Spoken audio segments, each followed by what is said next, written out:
Bum, bum, bum, bum, bum, bum, bum, bum. Hey, everybody. Come on in. It's time. That's right. It's time for Coffee with Scott Adams. Best time of the day. Once again, it's quite a run we have here. Every single day, it's the best part of the day, and no competition, really. But all you need to enjoy it is a cup or mug or glass of tankard, chalice, or stein, a canteen, jug, or flask, a vessel of any kind. Fill it with your favorite liquid. I like coffee. And join me now for the dopamine of the day, the unparalleled pleasure. Sometimes I say them in a different order. It's called the simultaneous sip, and it happens now. Go.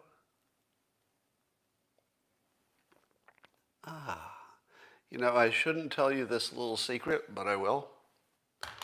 You can determine the quality of the rest of this broadcast by whether I can correctly do the simultaneous sip introduction. So, however bad I am on the introduction, that will tell you how sleepy I am. But today, I overslept by 2 hours. You know, your body tells you if you need sleep. Personally, I hate sleeping. I just hate sleeping. It feels like being dead when you don't have to be. Because I don't dream, or at least I don't remember my dreams. And it just feels like a timeout. It feels like a punishment. I hate sleeping. So every now and then I'll get so sleep deprived that I'll oversleep by 2 hours. So I did this morning. So I'm a little unprepared this morning, and I'm sure it will show. But you be the judge. All right, we'll get to the Slaughtermeter at the end. Remind me. Do you think all of the planned October surprises are over? Because I think they are, don't you? If you had a planned dirty trick for the election, you'd want to do it before everybody had early voted. So I would think that while there could still be surprises, that's always possible, anything that's left would either be an organic surprise that was just a weird coincidence, or it would be some planned surprise that they couldn't quite get ready in time, so maybe it's a little late. But I would think they would be pretty careful about getting those out on time. So what we know now, today, might be everything we know by Election Day. And a lot of people have voted already, of course. So the news that we have is what's baked in.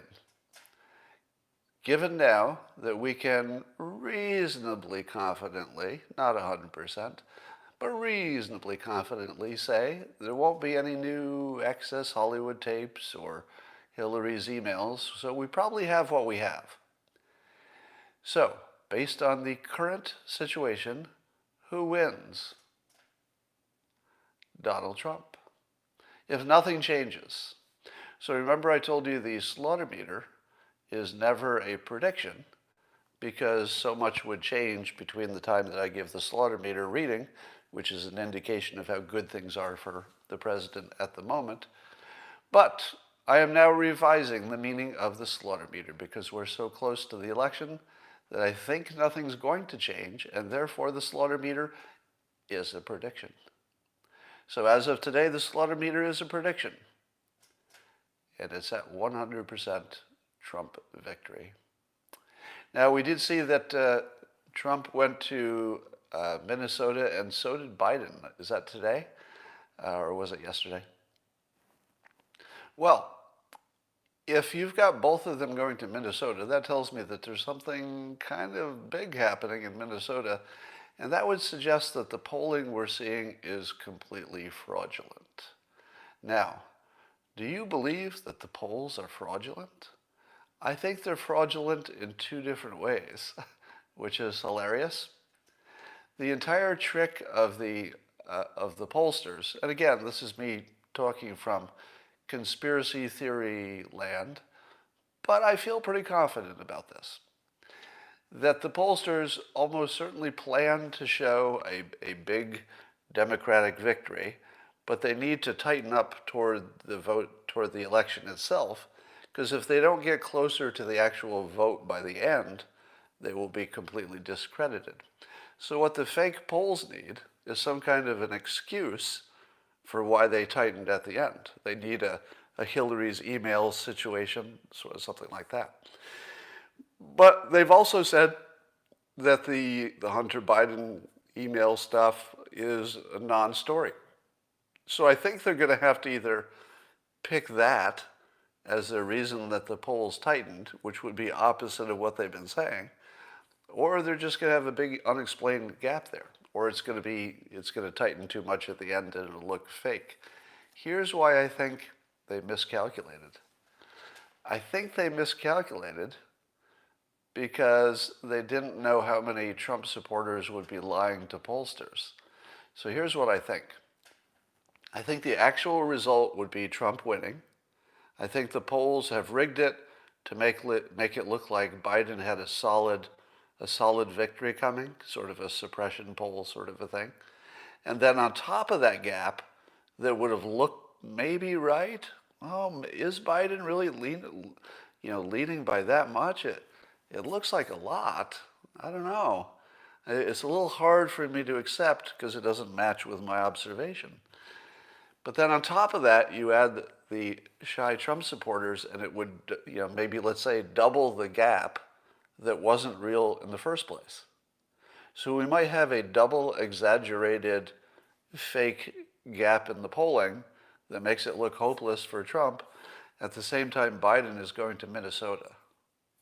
Did I mention Biden's going to Minnesota? That's got to mean something.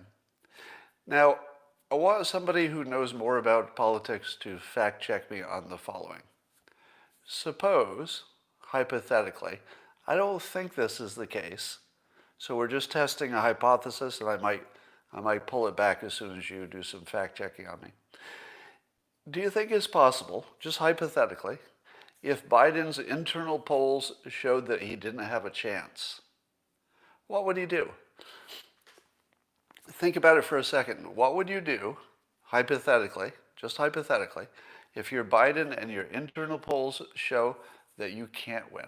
You basically have already lost. How would you act? Number one, you would certainly avoid crowds because there's no point in getting coronavirus, right? If you're not even going to be president. So, but there's other reasons to avoid crowds, which is just to be safe and make a good example, etc. So that doesn't mean anything by itself. The other thing you would do is you would barely campaign. In other words, you would reduce your schedule to something bare bones. But again, that doesn't mean that's what's happening, because there would be another reason for that, which is that Biden, may not be energetic enough to do a lot of campaigning. Or the other possibility is they think they have it won, so they don't need to do so much campaigning. Why put yourself at risk? But here's the part I want you to fact check. The other thing you would do is you would leave your limited campaigning, wait for it, your limited campaigning that you did do would be in a state where the Senate race is close. Because if you believe that you couldn't win the presidency, but you still had to pretend you were trying, what would you do? You would cut your schedule way back, and the only ones you would do are where there's maybe a Senate benefit because you've already lost the presidency. So do a fact check. He was in where? Atlanta, and he's in Minnesota. Do they both have close Senate races? That's the part I don't keep up with that stuff. So fact check that. If the places that Biden has been campaigning lately do not seem like the kind of place that a president would need to campaign, but it looks like it would be useful for the Senate races, that might be a little bit of an indication that the Biden side, their internal polling shows that they're going to lose badly, and they might as well get some senators, because at least if you could hold the Senate, well, then you'd have something. Now I ask you this. Do you think that if these hypothetical shy Trump supporters exist, do you think that the way they are lying to pollsters is like this? Hello, I'm a pollster. Who are you voting for president? And then you're going to lie. You're like, okay, watch this. Biden. Yeah, I'm for Biden. And then the next question they ask you is, who are you going to vote for Senate? The Republican or the Democrat? And you're thinking to yourself, oh shit, he's going to catch me because pretty much nobody, I mean somebody does, but almost nobody is going to vote for different parties for their senator and the president. It happens, but it's not going to happen a lot. So if you're a liar and you're trying to lie to the pollster, are you going to say that you're going to vote for the Republican senator and then tell the pollster that you're voting for a Democrat for president? I don't think so. Now, I'd have to ask you, because a lot of people have said they have lied to pollsters even this year. So you tell me, if you were asked both of those questions, wouldn't you lie on both of them? Wouldn't you? I would think that you would. So it could look like the Republicans are going to lose the Senate. That's what it looks like at the moment. So if you believe the polls, the Republicans are going to lose the presidency, the Senate, the House by even more people, and then they'll pack the courts maybe and own the entire government. That's what the polls say. But it doesn't feel like that, does it? Check your head and then check your body. Do they say the same thing? Because your head says, well, the polls, they probably fixed it since Hillary's run, so they're not going to be that far off this time. Is that what's happening? I don't know. My brain sees the polls, and I get it. I mean, I see them. But my body says Trump already won. And this will be a real good test of intuition. In fact, you should do the same thing. Do a let's say a survey of your body and a survey of your own brain. Do they feel differently? What does your body feel like? Do you feel like Trump won already? If you're sitting in the future, imagine yourself in the future, and you can imagine a President Trump. Let me ask you this. Is it hard to imagine a President Biden? Because it is for me. I mean, I can do it if I try, but I have trouble even really imagining it. And in the past, that seems to be correlated. I haven't done a rigorous, randomized controlled test, but I feel as though when my body has made a decision, it's usually right. So we'll see. Now, suppose I'm wrong. Could happen. Anything could happen. Stranger things have happened. Are you guys going to be okay? Are you guys going to survive if it goes the other way? Will you be mentally distraught? Well, I'll be financially distraught. Apparently, I would be taxed at a rate of something like 67%.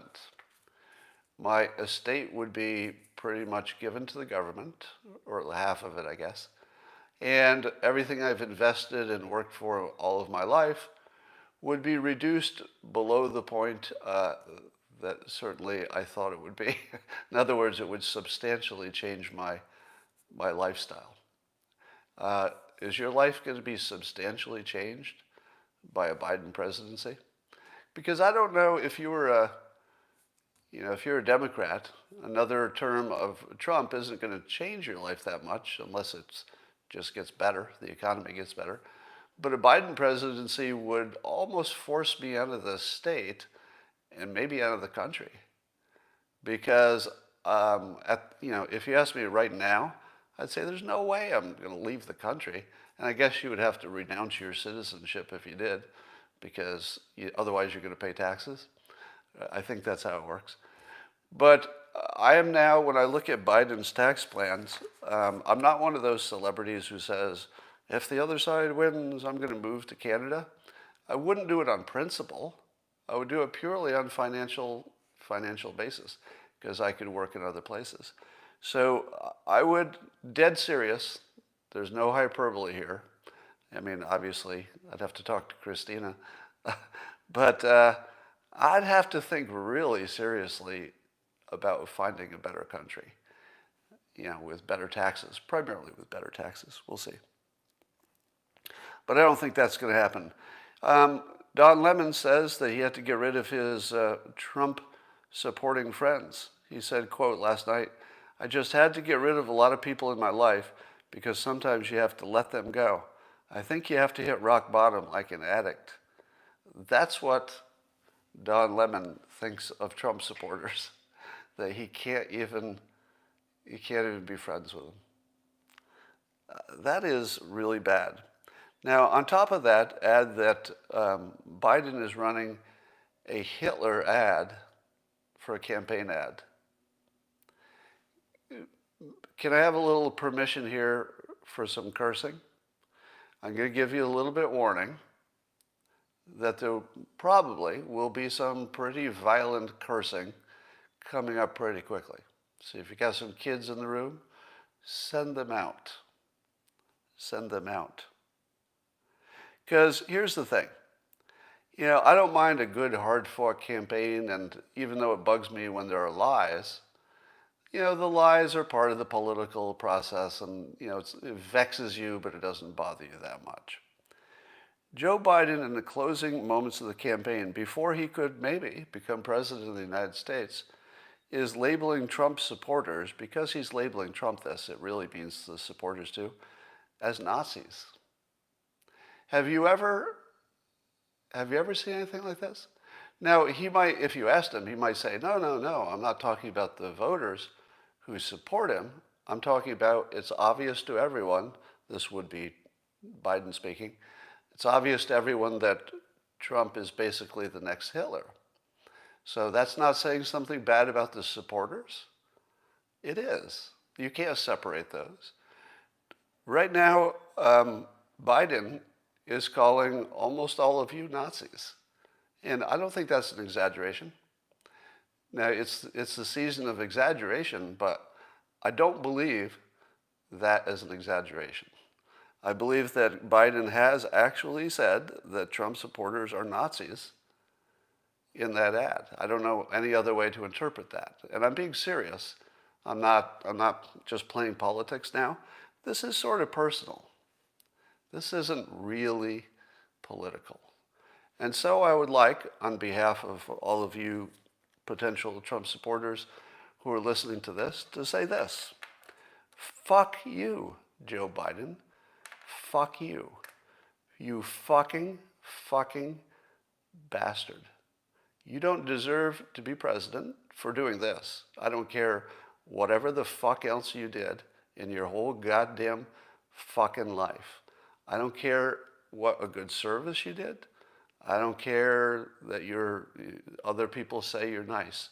For doing this, just this and nothing else, you're fucking dead to me. And I will do anything I can if you become president to destroy you. I will make it my fucking mission to get you out of politics. I'll make it sound like it's not violent, because it's not. I will make it my mission to bring down your whole fucking family. Legally, of course, in all the ways that are appropriate in political discourse. But this isn't politics, all right? The Nazi ad, you've crossed the fucking line. This is not politics. This is personal. I won't act the same when it's personal as I would if I'm just watching a show, all right? You have crossed the fucking line, you fucking asshole. You were an asshole from the start, Joe Biden, and now you've revealed your complete level of assholery. This is fucking unacceptable. It's unacceptable for a candidate for president. It's unacceptable if God forbid, you made it to the presidency. But this is unacceptable to be a fucking human being. To be a fucking human being. You not only didn't qualify to be the fucking president, you're not qualified to be a fucking human fucking being. You don't run Nazi goddamn fucking commercials about your fellow citizens. That's it. You fucking asshole. Fucking asshole. All right. There's nothing I've seen in politics as bad as this. Nothing. I haven't seen one fucking thing that's as bad as what we just saw with that Hitler commercial. This guy is a menace. He wants to divide the country like nobody's ever divided the country. Look at what Trump's doing this week. He's gaining support from African Americans. Getting, I think even Lil Wayne said he was going to support the president. Now you've seen, I wouldn't say Ice Cube is a supporter of the president, nor would I say 50 Cent. But they're certainly Trump friendly. I mean, even Kanye West is supporting Kanye West for president, but he's at least Trump friendly, right? Trump curious. So look at the real world, fucking Joe Biden. Look at the real world. In the real world, all these people that you're trying to bamboozle with your malarkey, they're not buying it. And the fact that you would actually fucking try this at this late stage is the most despicable thing I've ever seen from a fucking human being. So let's dispense with any thought that you're a good person, Joe Biden. You're not a good person. You're a really bad person. Indeed, I don't know anybody who's worse than you. Try to figure out one fucking thing short of actually killing somebody, and I think that commercial could end up killing people.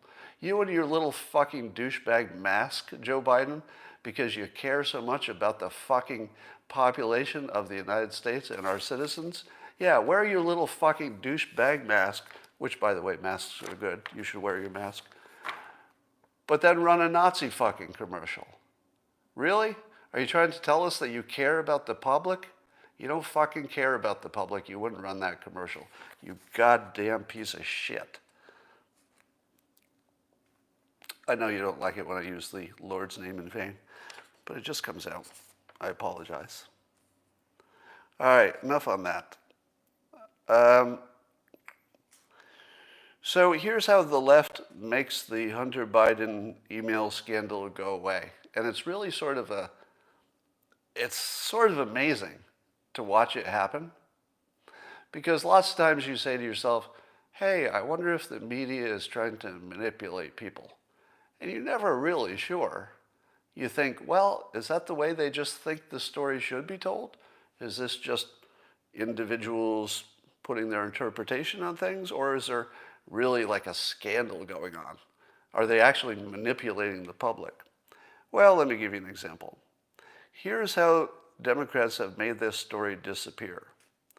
The first thing they say is, I guess the Wall Street Journal said they couldn't verify the story. And then other people said, oh, well, we can't verify the story, so therefore we won't talk about it, because it's not verified. And then they act as though that is some kind of a standard that they've ever fucking used before. Now, if you're the public and you're sort of a low information consumer of the news, you might see that, you might say to yourself, oh, that's a pretty good standard. If something isn't verified, why would you put it on the news? Well, the reason is because every other fucking part of the news is unverified. In election year, it's all unverified. Every one of those fucking anonymous books, they're all unverified and anonymous sources. Unverified has never meant you don't put it on television. It never meant that, and it never will. And yet, with straight faces, lots and lots of pundits have said, and news people, oh, it wasn't verified. Wasn't verified. Now, here's the second trick. So first you say it's not verified because you don't try. How hard would it have been to talk to Tony Bobulinski, an eyewitness who verified the emails? How hard would it be to talk to somebody who had them? Jack Posobiec, I think, had some materials. Bannon had them. And all of them would love the press to see them, right? The people who had the materials weren't hiding them. They were trying to get them into the public. So if you couldn't verify that with a witness who was very credible, all the forensics, all access to it, if you couldn't verify that, on top of the fact that the family itself is not is not saying they're fake, if you can't find a Biden to say, well, let me ask you specifically, are you saying these emails are not real? If you can't do that little bit of verifying, obviously you're not trying, right? It was like, do you remember in Charlottesville when people were arguing about who was there? Were there any people who were there who were non-racists but were there just to support statues? Did you ever see any reporting on that? I think the New York Times asked a few people that day, and they had some mention of that. Otherwise, the rest of the media didn't do that little bit of verifying that they would need, which is, oh, maybe we should just talk to some people who were at Charlottesville and see if indeed there were some people there who would consider themselves non-racist, who disavowed the racists who were there just for their own reasons. Did they exist? I did that. I just tweeted, hey, was anybody there? I'll talk to you. They contacted me and I talked to them. How hard was it for me to verify that the president was correct when he said there were some people there who were not with the Nazis and just were there about the statues? How hard was that? It wasn't. I tweeted it. That's it. I just tweeted, hey, anybody out there? And they contacted me. So this is how hard it would have been to verify the Hunter laptop story. Just make a phone call, basically. And so the public says, well, if they didn't verify it, it must be because it couldn't be verified. And that's just not true. So they just don't talk about whether it could have been verified. They just say they didn't. I think they might have said that they couldn't, but that was obviously a lie if they said couldn't. Then, here's the next phase. Then they start doing stories about how the people on the right are pushing a fake story, right? So this is the dirt on top of the hole. So the hole can't be verified. What do? Can't verify it. And then on top of that, they run the stories about how the other side's pushing an unverified piece of garbage story, and that's like the dirt on top of the hole, after they've buried the consumer. And then the last phase you're seeing today is CNN called it the scandal by proxy. And there's an article on that in which they say the proxy meaning that Hunter Biden is not Joe Biden, and it's a scandal about Hunter Biden. Therefore, should Joe Biden be a captive of some rumor about a whole other person? I mean, these are different people. Hunter Biden is not running for president, right? Right? So it's irrelevant, right? According to CNN. But that's not the story. That's not the story. $20, John, you're way too nice. Thank you. The story is that Joe Biden was part of the deal and that he was cut in for some of it. Now, that could be true or not true, but the way they say they checked it was to check his actual legal records, his tax returns and his financial statements, and they say it's not on there. Because that's the way you do crime. You put it right on your taxes. No. And the public is like, well, I guess they looked at the financial records, so I guess we're done here. No. Do you think Al Capone went to jail because of his financial records? Well, I don't know. Bad analogy. Forget that analogy. Maybe you did. But certainly if you look in the wrong place, you're not going to find the thing you're looking for if you know you're looking in the wrong place. When you lose your keys in your house, do you ever dig a hole in your lawn to look for them? No, you don't. Because even though your keys are lost, they're not in a hole in your lawn. So you don't go digging looking for them, because that's not where they might be. What you do is you might look through your pants pockets and your surfaces in your house, because that's where they might be. You look for things where they might be. You don't look for things where you know they're not going to be, such as on your tax returns. You are all too nice. So this last play is that what Hunter does doesn't have any bearing on Joe Biden. But the whole story is about blackmail. Do you think that if China had the goods to put Hunter Biden in jail, do you think that Joe Biden would not have to act differently to keep Hunter Biden out of jail? You don't think that that would be blackmail material if Hunter Biden had a whole bunch of scandalous activities that China knows about but we don't? That wouldn't be a problem? How's that not a fucking story? So here's the play. So let me break it down. Play number one, they just ignore the story. Just don't cover it. But then there's too much noise from the other side, and if Trump mentions it a bunch of times, if he tweets, you can't ignore it anymore. So the people on the right, battered through and got through the first line of defense, which is they just ignore it.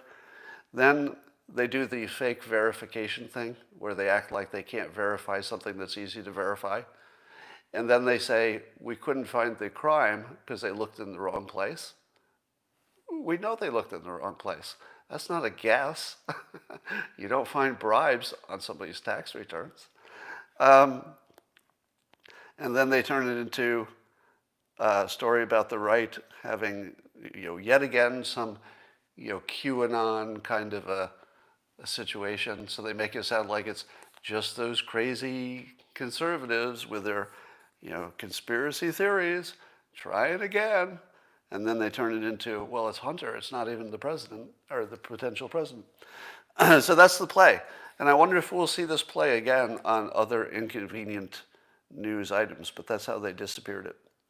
Well, let's see what else we got here. Oh, and what about the Super V recovery that we're having? So yesterday was a gigantic kind of a deal because the economy is surging back. Not only is our economy coming back at record rates, and of course it's coming back from a low base, as I talked about yesterday, but it's still quite notable because we're apparently, at least according to some reporting, our economy suffered less and is coming back faster than a lot of competing economies, which is a pretty big deal. So that was gigantic news, wasn't it? I mean, what's bigger than the economy is surging back? Pretty big news that wasn't covered in any way on CNN or MSNBC last night, in any way. Wasn't even mentioned in the evening shows. It might have been mentioned during the day. But in the evening shows that get all the viewership, was not mentioned that the president probably is making the right decisions for the economy. Now, you could argue whether it's the right decision overall. That would be what we're talking about. But you can't argue that he didn't tell you, this is what I'm going to do, and then he did it. I mean, he was Babe Ruth pointing to the wall and saying that I'm going to hit my next home run over that wall over there, and then he hits it over the wall right in front of you. That's sort of what Trump did. He said, I want to get back and reopen stuff. We're going to have a super V. It'll be the most impressive recovery you've ever seen. And then he did exactly that. Now, was that reckless and dangerous? And should we wear masks more? And could he have done better to keep the infections down? Probably. But that's exactly what he told you he was doing. He said, I'm going to take a little extra risk on the health element. And the purpose of that is to make sure that our economy is strong. Because if we don't make that strong, it's going to have, a secondary effect on your health. So you have to look at it as a big ball of connected stuff. And here's where I, as a leader, think the risk-reward makes the most sense. A little extra risk on the virus, but a little extra success on the economy, because that's keeping you alive too.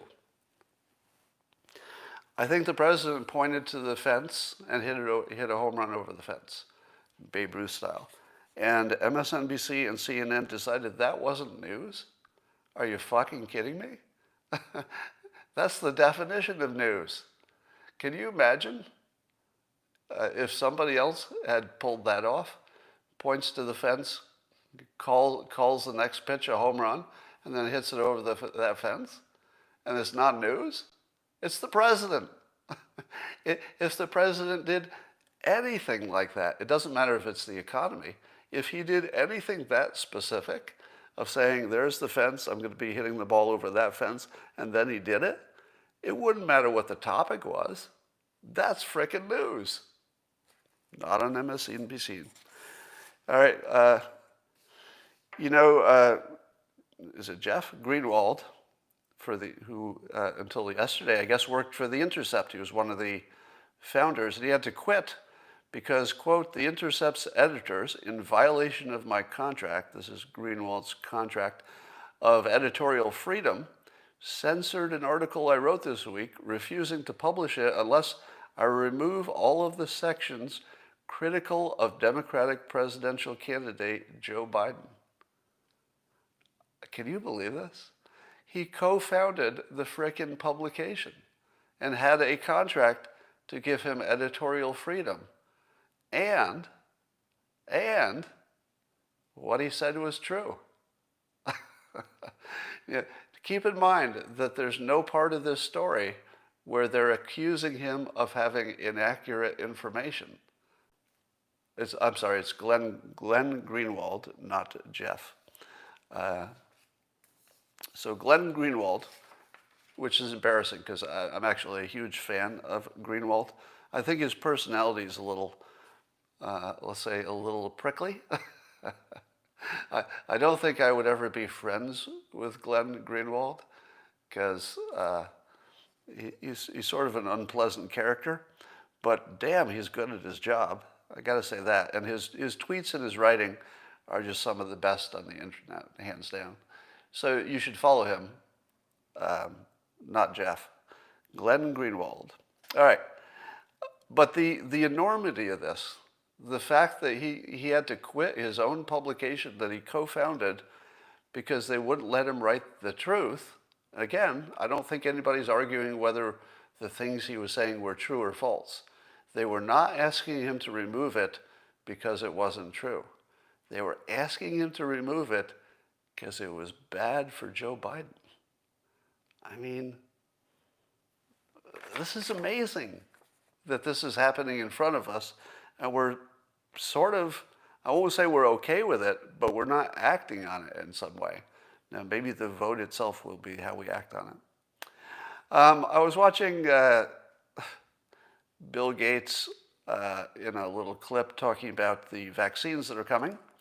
And this is because, if you didn't watch it, and I was really surprised by this, but Joe Rogan had, I'm sorry, I'm so tired this morning. I'm blanking on, tell me who Joe Rogan just had on his show. The provocative, not Kanye. I'm just waiting for your comments here. Why the hell can't I think of it?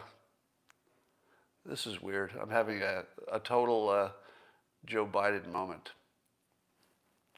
Who is the very famous person who got banned from all the social media networks and removed from Spotify on Joe Rogan, has his own show? Why is it taking you? Alex Jones, thank you. Why did it take you so long to remind me his name? All right, so Joe Rogan had Alex Jones on his show. Now, this is a big deal in and of itself because Alex Jones was, banned on various platforms. But notably, when Joe Rogan got his big Spotify deal, there were rumbles that his old shows that included Alex Jones and I think some other people were removed from the catalog because the Spotify employees didn't like the content. So what does Joe Rogan do when the whole world is mad at him for, both sides are mad, but for different reasons? One side's mad that he ever talked to Alex Jones in the first place. The other side is mad that he's going someplace, Spotify, that would make him get rid of an Alex Jones episode. So he was right in the middle of not satisfying anybody on the left or anybody on the right. And thank you for all telling me his name, Alex Jones. And by the way, Alex, I apologize. It's not like I don't know your name. We've been on the show several times. And I'm a fan of Alex Jones. He's pretty impressive for what he does. And nobody's hiding the fact that he's done some things that he needs to answer to and I don't. So that's for him to answer to. But in terms of his talent, it's pretty impressive, I gotta say. Alex Jones is not famous by accident. He's famous because he puts on a hell of a show. So I'd been tipped off that Rogan talking to Alex Jones was going to be entertaining, and it really was. I'm not done watching it yet. I think I watched the first hour, but I got to say, you can't get much more entertaining than Joe Rogan talking to Alex Jones when he's not supposed to, because it's the not supposed to part that added the secret sauce. And I thought to myself, Joe Rogan, you're getting shit on by the entire world for having ever talked to Alex Jones. So what does Joe Rogan do? He invites Alex Jones on the show. What a baller play that was. And I said to myself, I don't know if this is going to work out for you, Joe. It's a bold play. It's definitely what I'd call the football decision. You know, it's the decision to run toward the brick wall and run through it instead of to climb over it or walk around it. And apparently, I mean, just judging on the outcome, it looks like Joe Rogan said, somebody built a giant brick wall directly in front of me. I think I'm going to just bust right through the wall. And so he has Alex Jones on the show, which I thought was terrific, both in entertainment value and in just, a way to run your life, if you will. And what Joe did to protect himself, and I thought this was also quite brilliant, is he would keep interrupting Alex Jones, who would go on a rant that would have lots of alleged facts in it that maybe you had never heard before. And so Joe Rogan kept saying, wait, hold on, back up. You just said whatever it was, some claim that you've never heard before in your entire life, unless you watch Alex Jones' show, I guess. And then Alex would say, that's right. And he'd make his outrageous claim. And then they would fact check it by Googling it right there. And Joe Rogan's assistant would put it up on the video. And sure enough, this outrageous thing that Alex Jones said that maybe you've never even heard of before turns out to be in the news with a respected news source. And you say, oh, okay. All right, well, there was one. Alex Jones got one right. All right, well, but the other stuff he says is obviously crazy. So then Alex Jones starts talking again. He'll make another outrageous claim, and Joe Rogan would stop him again. Hold on. All right, we can't go past that. Let's back up to that wild claim you made, put it on the screen. Oh, that one's true too. And watching that series play out over and over again, they kept fact-checking him and it kept being true. It was kind of amazing. And again, I don't want to overpraise Joe Rogan because it just sounds too much a fan thing. But between his Kanye episode, which was just amazing, and the Alex Jones episode, this is as good as it gets for that form of entertainment. I mean, I think he's just, I thought he had defined the space already, but he just widened that space a little bit.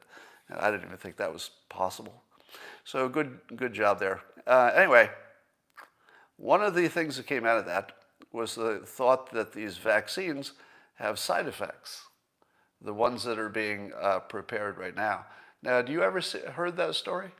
Had you ever heard that the vaccines that are being prepared right now, which we're getting good reports in terms of the probable efficacy, had you heard that they had side effects?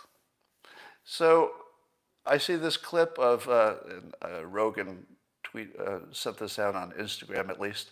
Might have been on Twitter too. And on Instagram, I see a clip of Bill Gates being interviewed about the vaccines.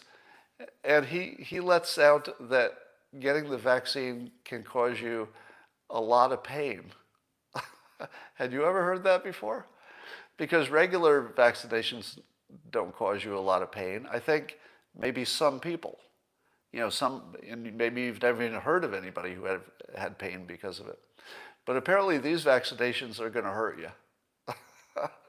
As they stand, they all have a side effect, and it's kind of bad, at least in the sense that it hurts for a while. So that's from Bill Gates. I don't know how universal that is. I don't know if that's every vaccine. But then he adds this, that they almost certainly would have to be given in multiple doses, meaning you'd have to get a little and then your body adjusts and then you go back and you get another one. How many of these do you need? 2 or 3? And then how long does it last? So I've got a feeling that vaccinations are not going to be quite as awesome as we hoped they would be, because a lot of people are not going to get it if it hurts, and it hurts a lot. And that's the indication we're getting that it might be that. And I think it hurts if you give the full dose, because it has to be a pretty big dose compared to other vaccines. And how many people are going to go back for their second and third shot if the first one is unpleasant? That is a lot of friction. Because if the whole process were pain-free and easy and you only had to do it once, it's still hard to get people to do it. But then you add any of that extra friction of it's inconvenient and it might hurt, a lot of people are going to skip that. Somebody says, why pain? And I don't know. I don't know the answer to that medically, why pain. It's the first I'd heard it. But I think you've got to factor that into your predictions about how important the vaccines are going to be. Now, on the other side, I was watching a doctor on Twitter talk about all the different therapies and drugs that they have now, and how for each phase of the progression of COVID, they've got now 1 or 2 different therapies. A lot of them are just existing drugs that they found work pretty well. Some of them are your Regeneron, etc. And what I'd like to know is how different are the treatment regimens across states. In other words, if I go into a hospital in California, am I going to get the same drugs that I would get in Florida or New York? Does anybody know? Has the treatment, let's say recommended treatment, gotten to the point where wherever you are in the country or even anywhere in the world, you're going to get the same treatment? Well, I think the answer is no, because there are meds that are not available everywhere, including the Regeneron, which is in short supply. So wouldn't you like a whole lot more visibility on what hospitals are treating with what regimens and then what results they're getting? Wouldn't you like to know, and I hope somebody's studying this, it's the obvious thing to study, wouldn't you like to know if there's, let's say, a big hospital center in LA that has a certain outcome, a certain number of people are surviving, and let's say that they're using mostly the same kind of treatment schedule. And then compare that to another state where maybe they have less access to drugs or they treat it differently. Do you get the same death rate? By now there must be enough people going through the system that we could tell. All right, somebody's saying that the vaccinations will hurt because they're slipping in a chip. It's the chip that hurts when they chip you. That's not true. It's not true as far as I know. All right. Somebody says he's divorced, so he doesn't feel pain anymore. It must have been quite a marriage. Over in Germany, the Germans are having another outbreak, another little surge in the coronavirus, and so they're doing a little more shutdowns. Now, didn't you think that Germany was done? Because Germany did everything right? They've got that good leadership, modern economy, so Germany won't have any problem. They just have to, they got a little uptick, so they're just going to close down again. And here's a little bit that I picked up that I thought was interesting. So the question is now whether the Germans will do what they're told. But did they do what they were told the first time? In other words, did Germany have good compliance with masks and with social distancing? Well, it turns out that the Germans are very compliant people, according to this news story, and that the Germans actually were very disciplined. That's the phrase used, very disciplined, and that they did actually reduce their contacts quite a bit and wore masks. So here's what's kind of interesting about this. Not in a good way, because you don't want them to have extra infections. But I feel like we're going to learn a lot from whatever happens in Germany in the next month. Because the Germanys are re-shutting down, and we know that they have a good history of compliance. They'll probably have a good history of compliance after this is done too, because I think that they just are, maybe culturally, they're more likely to follow directions from above, both good and bad, I suppose. So we're going to really know something, I think. I think we're going to see if the German method just squashes the infections, or if the infections just keep going up because leadership doesn't matter. That's what we'll find out. You're going to find out in Germany if masks and social distancing matter. Because Germany now, we have the first wave where it seems to have worked, and now the second wave, we're going to learn if it works in a way when we're really watching it, right? In theory, the Germans will put their masks back on. They'll stop larger gatherings in restaurants and stuff. And in 3 weeks, you're going to see that curve dip way down. Because that's what happened before. And they know how to do it. So what happens if that doesn't happen? Anybody want to put on their best predictions? Do you predict that the Germans, who have good leadership, good compliance from the public, plenty of masks, they don't have any kind of a shortage of masks, clear instructions, and I guess their guidelines are going to be quite specific about how many people can be together in what situations. Under all those conditions, do you expect to see that curve just go rah and dip down? Or if leadership and those steps are not as big a deal as you have been told, you would see infections go up. Does anybody want to put their bets on this?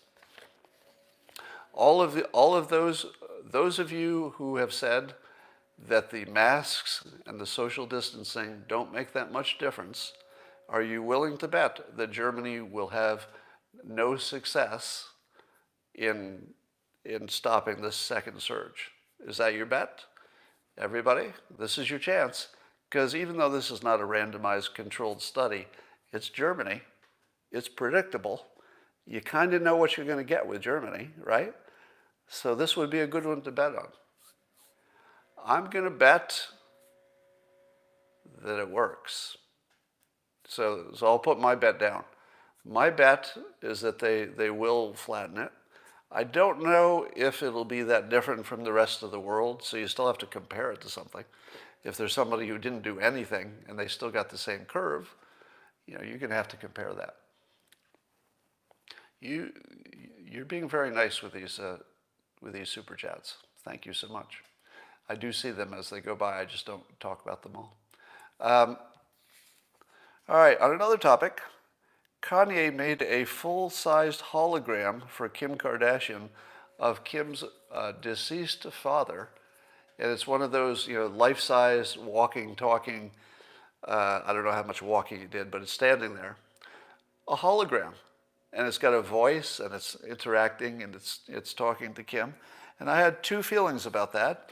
One, that certainly makes what you were going to get for your spouse look kind of pathetic, doesn't it? Because you were going to get a box of candy and a nice card. Kanye made a hologram of her deceased father. So he beat you in the gift giving. But I don't know if I would have wanted to see that, actually. I suppose it depends who you are and who your parent was. I'm not sure I could handle seeing a deceased relative come back as a hologram. I don't know. I guess I would like it. I would do it, of course. I wouldn't say no to it. But I wonder if we're reaching the point where you add a little artificial intelligence to the hologram and we just have a blended society where we're living with holograms who are intelligent and interact with your room. Because I think we'll have the technology pretty soon where that hologram can walk from room to room within your home. You just have sensors and holographic projectors in each room, and your deceased family member can just live in your house again. Can walk around, talk to you, ask you how the weather's going. That's a real thing. And I think that could happen maybe even faster because the holographic projection stuff got really good recently. I mean, really good recently. So I think you're going to have that before robots. So before you have a lifelike looking robot that looks like a person that could, say, live in your house and be your domestic servant, you're going to have relatives who have been reanimated just living in your house. Take me, for example, if you haven't heard me talk about this before. One of the reasons that I enjoy putting so much of my opinion on the internet, which is all of these live streams, plus everything I write, everything I tweet, every book I've written, my personality is more fully displayed in a way that anybody could access it. You could just Google me, and you could find my entire personality, my opinion on just about everything, somewhere. And you could use that to build an AI of me, and I authorize the future world, anybody who wants to build a version of me, a robot or an AI, I hereby authorize it in public. So you can build as many as you want, and you can use me as the personality for that. That's authorized. I think I'll be one of those people. I think I will be a hologram that walks the earth forever. So look forward to that. Apparently there's a Facebook group called Wives of the Deplorables.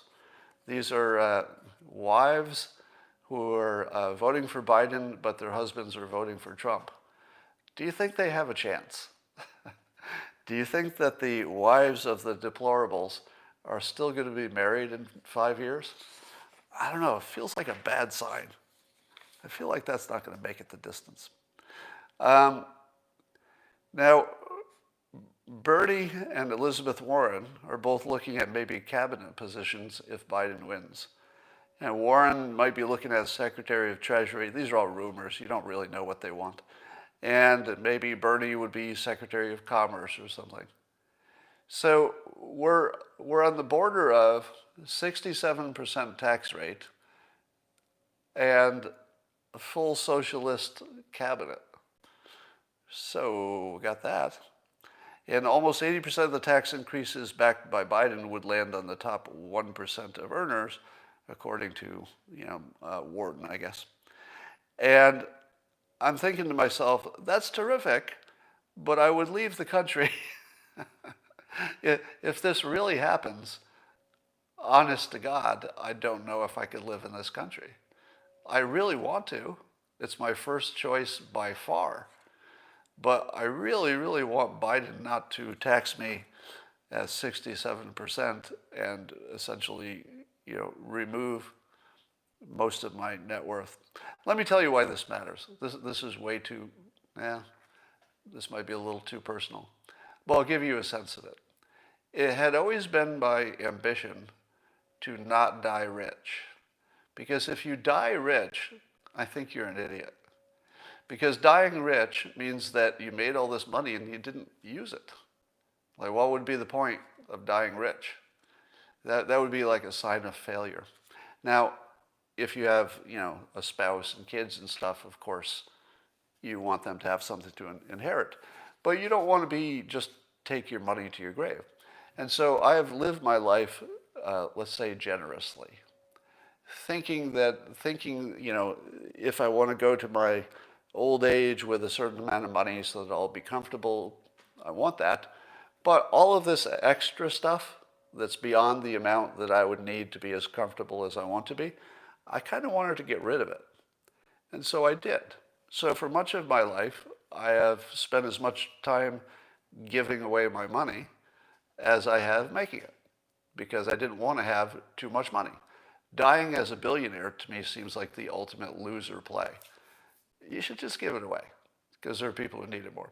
Now, my strategy has worked, and if my career, as it's winding down in my older years, and as I project, what will I need for my retirement and, my family, etc., I've planned that under the current tax rates and current system, I'll be fine, just the way it is.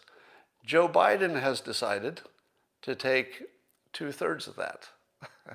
So now I'm in a situation where the generosity of my life to this point now will basically be very damaging to me in my older years. I would have to dramatically alter my lifestyle because I was too generous in earlier years, and I would actually not have enough left to maintain the lifestyle that I have. So there is an unfairness to it that none of you care about whatsoever because, it's problems of rich people. Let's be honest. Nobody really cares if a rich person loses a little money. It's not anybody's problem. But it is a little personal because in economics there's a concept that it doesn't matter what the rules are, you just don't want to change them. Because the people playing the economic game, in other words, what businesses they start, what types of jobs they do, it's based on those rules. And so I've developed an entire life based on a set of rules, essentially tax rules, that would get me to my endpoint the way I wanted. And then if they change the rules, I can't get there, only because they changed the rules. I did everything right. Should I be punished for doing everything right, being generous over the course of my lifetime, and still thinking, well, I just want enough, that I still have a, good, solid, comfortable life, and then they change those rules and say, we're going to take 2/3 of your money and just give it to other people. Is that fair? Does that seem fair to you? I would say that would be very unfair. But again, nobody has sympathy for wealthy people. I don't expect it. I'm just telling you how I feel. I don't ask you to have any sympathy for that whatsoever. And that is my program for today. I hope you enjoyed it. Move to Texas? Well, moving to Texas would only help me with my state taxes. It would help a lot, but it wouldn't help me with the estate taxes. It would help with state, but not estate. All right, that's all for now, and I will talk to you tomorrow.